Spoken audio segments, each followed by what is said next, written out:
As I Good said, girl, since Rose. 2010, we have seen the second highest growth in investment of any G7 country. However, if we're to raise productivity, we need to increase business investment further. In 2021, my right honourable friend, the Prime Minister, introduced the super deduction for large businesses to further stimulate business investment. And this spring I introduced full expensing for 2 years. This means that for every £1 million a company invests, they get £250,000 off their tax bill in the very same year.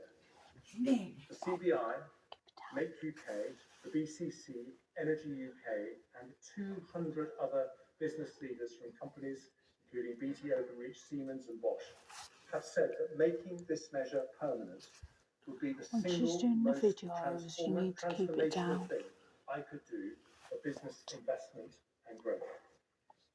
The Centre for Policy Studies say it would maximise business investment, boost productivity and deliver higher levels of GDP.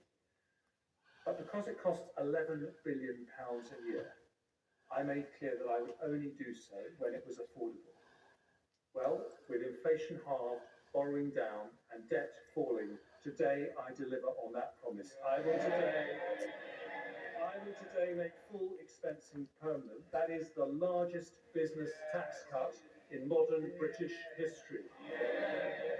It means we have not just the lowest headline corporation tax rate in the G7, but its most generous capital allowances. The OBR say this will increase annual investment by around £3 billion a year and a total of £14 billion over the forecast period. We know on this side of the House, the way to back British business is not to borrow more or subsidise more, but to increase the incentives to invest. And we do that today by introducing one of the most generous tax reliefs anywhere in the world, a huge boost to British competitiveness in an autumn statement for growth. Skills, planning, infrastructure reform, pension fund reform, support for innovation industries, levelling up, backing small businesses, and full expensing. Under Labour, business investment was 9.3% of GDP in real terms. Since 2010, it's been 9.8% of GDP. But today we go further because taken together, the overall impact of today's growth measures will be to increase business investment in the UK economy by around £20 billion a year within the decade, nearly 1% of GDP at today's level.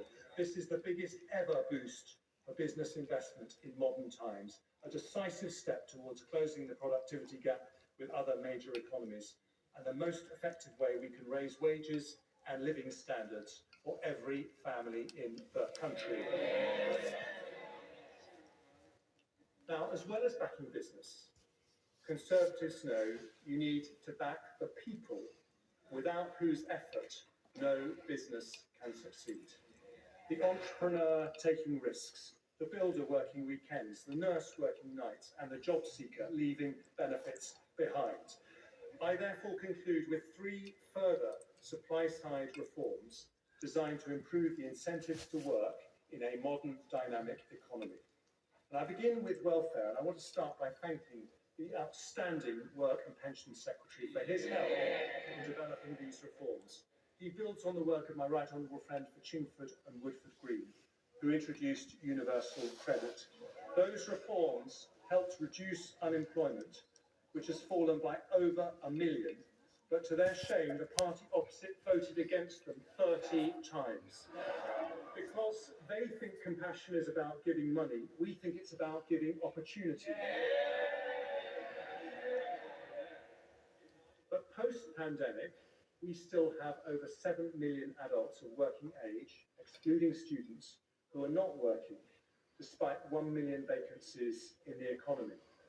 Many can and want to work, but our system makes that too hard. In the spring budget, I announced 30 hours of free childcare for working parents of 1 to 2-year-olds. That plan, still opposed by